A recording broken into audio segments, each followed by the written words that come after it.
La modificación de la Constitución. ¿Cómo se puede modificar la Constitución? ¿Cuáles son las vías que se tiene, el procedimiento que se tiene que seguir para modificar la Constitución? Bueno, son 3 artículos los que se refieren a la modificación.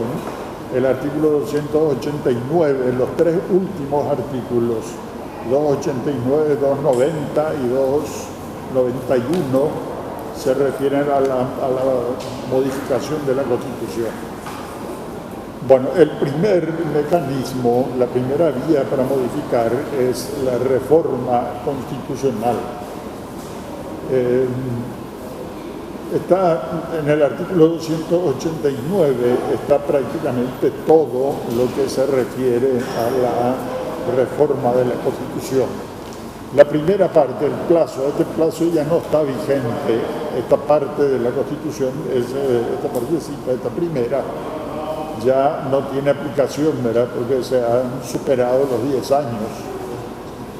El segundo punto, la iniciativa, es decir, quienes pueden presentar un proyecto, un pedido de reforma de la Constitución. Y ahí tienen ustedes 3 vías, 3, digamos, órganos o personas que pueden pedir, personas son verdaderamente las que pueden pedir, o funcionarios que pueden pedir la reforma de la Constitución. El 25% de los legisladores de cualquiera de las cámaras del Congreso, el presidente de la República o 30.000 electores en petición firmada. Es decir, por una parte, 25% de diputados, 25% de diputados, que sería cuántos diputados de forma concreta tienen que pedir, si es el 25%.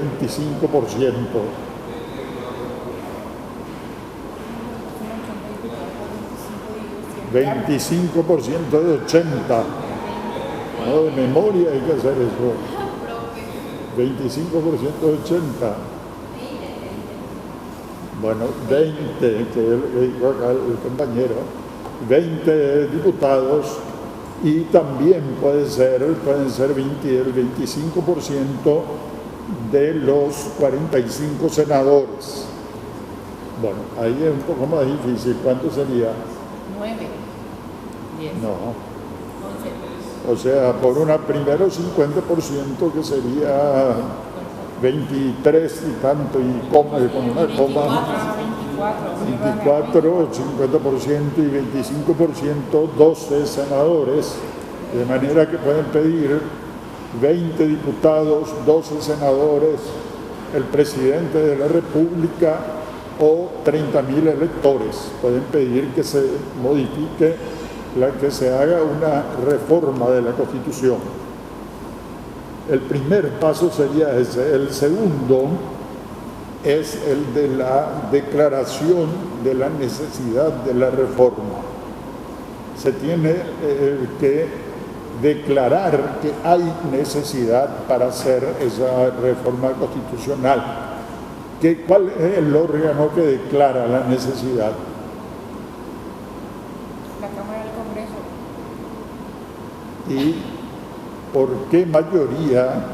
Es decir, se pide por medio de la iniciativa de esa vía que acabamos de ver.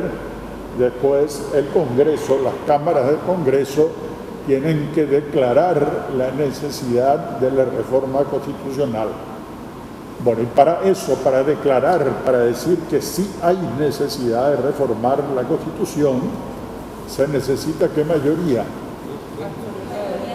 Bueno, y eso sería ¿cuánto en términos concretos?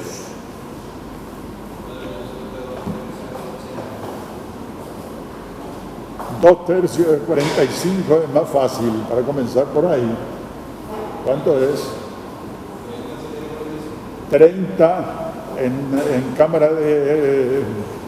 la Cámara de Senadores serían 30, y en Cámara de Diputados 80 dividido 3 por 2.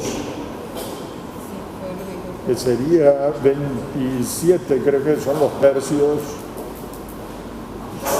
63 por 7, 21, 81 sería. 53. Serían 27 más 27, que es 54, 53 y cómoda, que sería 54. Tiene que haber esa cantidad, entonces, para que se declare la necesidad de la reforma. Y si no se alcanza, si no se llega, ¿qué pasa?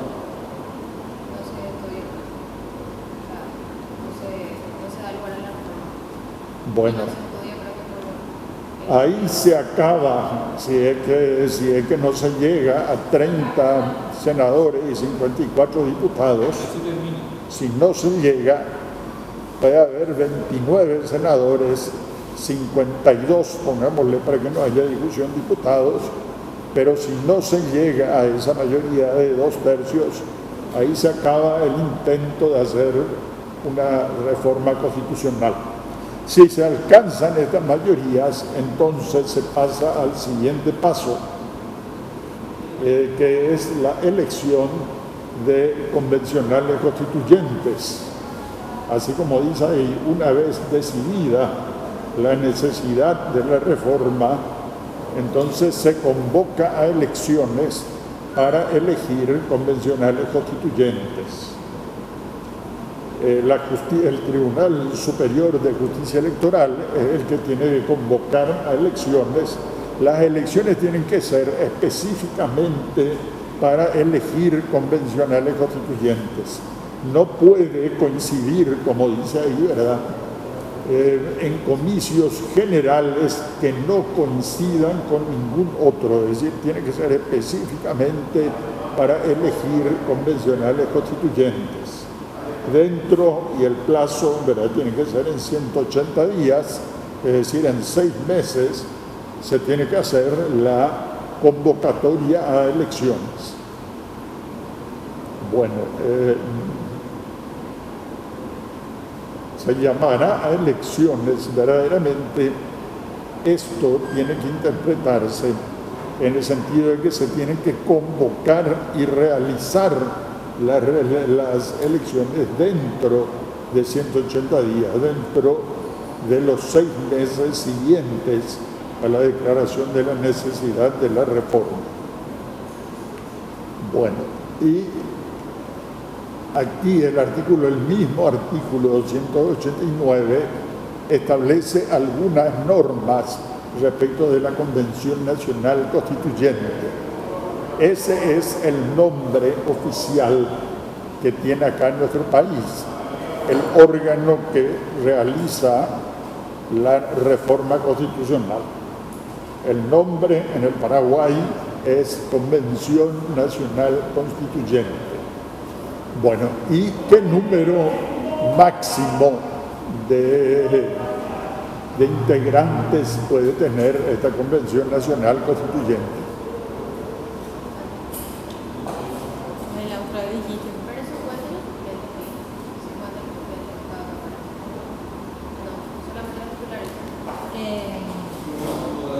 ¿Cuál es el número máximo de convencionales que puede haber?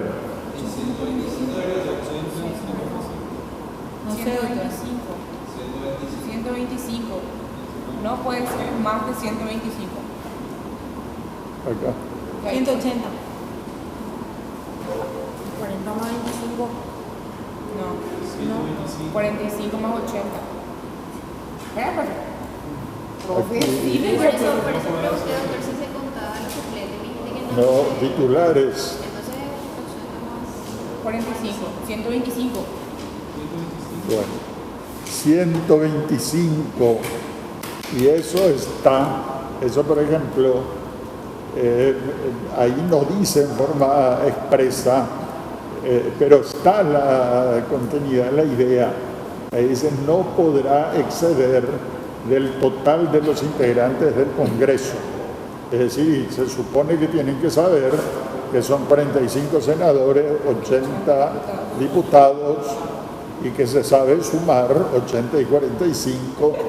Entonces todo eso ya se supone que se sabe ese que se conoce y que se sabe hacer. Bueno, de tal manera entonces que puede ser una pregunta, ¿cuál es el número máximo en una cifra concreta? Podría haber opciones y entre ellas va a estar, entre las 5 respuestas, va a estar 125. Bueno. Un punto ya. Sí. ¿Cuánto tiempo tienen los convencionales para hacer la reforma de la Constitución? Bueno, sí, está bien. Pero voy a decir una cosita y después vamos a eso. Condiciones de elegibilidad. Eso, por ejemplo, el Congreso tiene que dictar una ley en la cual se fije el número de convencionales constituyentes, que no puede ser más de 125, pero puede ser menos. Entonces, en esa ley podría decir que van a ser 100. La última convención fueron, a ver, un poco 100, no me estoy acordando ya, 190 y tanto, no, de repente no me acuerdo cuánto es la convención, 189, fueron 122 del Partido Colorado, 55 del PLRA, 20 por ahí tenía Constitución para Todos, 1 del Partido Demócrata y 1 del Partido Febrerista. Pero estaba por 190, un número exagerado para 1992. Y hoy, a decir, a partir de 1992 se estableció que no pueden ser más de 125, pueden ser menos, pero no más de 125. O sea, ¿tiene que ser de algún partido para ser convencional? Tiene que representar. O sea, solamente Colorado, Liberal, Federista, alguna vez que hable todo lo no, que habla de integrantes del Congreso y ahí entra. En la Constitución y en el Código Electoral se admite que pueden ser movimientos políticos, ¿verdad? Se puede organizar un movimiento político para postular candidatos a convencionales constituyentes. Los movimientos políticos, lo que decimos, es que cualquier persona no puede formar parte de la convención, no puede. La verdad que el sistema, no sé cómo la ley esta que establece el voto preferencial, no sé si también se aplica a la elección de convencionales, pero nuestro sistema es de lista completa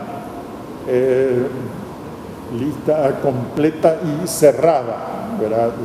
Completa porque ya sea un partido político o un movimiento político tiene que presentar candidatos para todos los cargos. Por ejemplo, supongamos que se diga que van a ser 100 convencionales, todos los partidos, cualquier partido tiene que presentar 100 candidatos. Si se constituye un movimiento, también tiene que presentar 100 candidatos. Eso es lista completa. Cerrada es porque el elector no puede tachar un nombre e incluir otro. Por eso se llama lista cerrada. Nosotros se incluyó una pequeña posibilidad de que no sea bloqueada la lista. La lista bloqueada significa que los candidatos están en un orden y no se puede modificar ese orden. Lo de bloqueada es lo que se temperó un poquito con ese voto, el voto preferencial, ¿verdad? Lo de bloqueada, pero la lista es completa y cerrada. Bloqueada hasta se modificó un poquito por el voto preferencial. Es decir, una persona así individualmente no tiene forma de postularse, es decir, tiene que constituir un movimiento con otras personas y presentar la lista completa. Una lista completa es el número que se determine, ¿verdad? Y tiene que ser a través de partidos políticos o de movimientos políticos. Bueno, Yo no sé si lo que le decía, la duda que tengo es si ese voto preferencial se va a aplicar para elegir convención. Posiblemente esté así, ¿verdad? Que también se aplica para elegir convencionales constituyentes. Ha de estar así también, no solamente para elecciones generales y municipales, sino también se debe aplicar acá. Doctor, ¿las personas reciben una remuneración? Sí. También hay una remuneración en la Convención Constituyente desde el 92, fue equivalente a la que tenía un senador y diputados, pero por el tiempo que duró la convención, que fueron 6 meses, en el caso de la del 92 fueron 6 meses. Bueno, pero unas cositas más. En la ley que dicta el Congreso, en primer lugar, estaría que se declara la necesidad de la reforma constitucional. Después, un punto también que tiene que incluir es cuántos convencionales van a ser, no más de 125. Las condiciones de elegibilidad, es decir, los requisitos, cuáles serían los requisitos para ser convencional constituyente. Porque no están, ¿verdad? Sino aquí dice que tiene que ser fijada por ley, es decir, en la Cámara del Congreso determina